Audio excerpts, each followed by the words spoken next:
Hey Ray, I just watched your video and you talked about the second video that had 3 questions. So one of the first questions, or the first question was, what is a circular pattern in this family?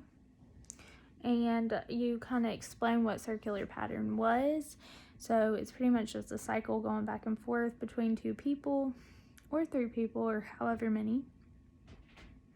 And I really like the example you gave with that, and you gave the example of the linear concept. It was easy to see the difference between the two, and it just made sense. So like what you said, the linear concept, it just goes from person A to B and then that's it, and they're completely done with it. Whereas the circular pattern, there's person A and they get a reaction from person B, and it just keeps going around. There's always a reaction. So for question 2, it is, how does a therapist suggest changing this? And so the counselor suggests that the mother asks the daughter if she wants her opinion. But that could also cause problems with a teenage girl, only because the teen could say, Mom, you're telling me what to do, or you're going to tell me anyway, so why are you even asking me for your opinion when you're going to tell me? But I think that it was also really good that the daughter was in the session with the mother, so that they know that this is a relationship building process. And sorry, I was looking at my notes. Is a relationship process, and so they can work on it together, and then the father's in there too, so maybe he can be like, if there becomes a problem, he can be like, well, do you remember what we talked about in counseling where, you can ask if she wants your opinion on something, and the mother just doesn't automatically start talking about it. But that's what he suggests for them. I'm not sure how well that would work. I would like to see if it does work, or if it did work. And if it didn't work, what would be another suggestion that the therapist would give them? Because I don't really know.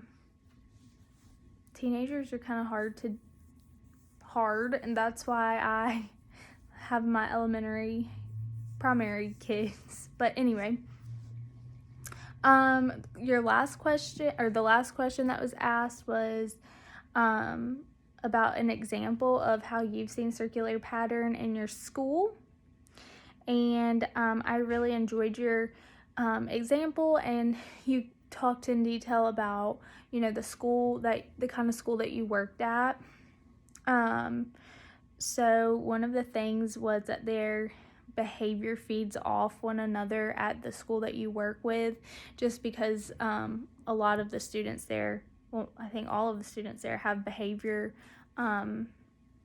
problems, and they're trying to cope with that. So I think that can make it really, really difficult to handle. But with a circular pattern, it's a cycle, and it goes around and around, and they just feed off of each other all day, every day. When I was listening to you, I was like, that would be very challenging to teach, in your position. I think that what you were doing with students falling asleep is good. I know you talked about how a lot of them were falling asleep and you didn't really know what you were doing was right, but I don't really know what to do either. But I think that not giving them credit because they're not participating in class, and they're not even trying to participate or engage, so not giving them credit is good. And then you said you tried talking to them, so I'm sure a lot of the students don't really care about credit or talking to you, so they're probably like, I just don't even care about school, I don't want to be talking to you, I don't care. So maybe if you could, which I know I'll get to that in a minute.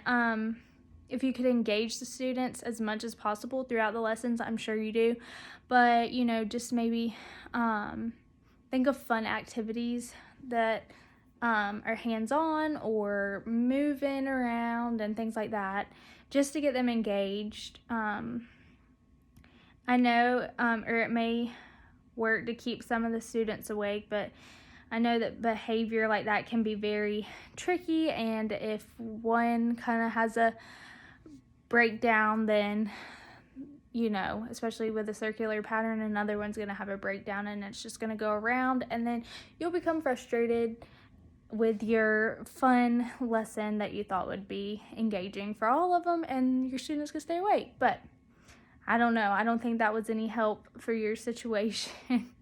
But yeah, I don't think I could teach where you teach. It would be very challenging, but somebody has to do it. So good job.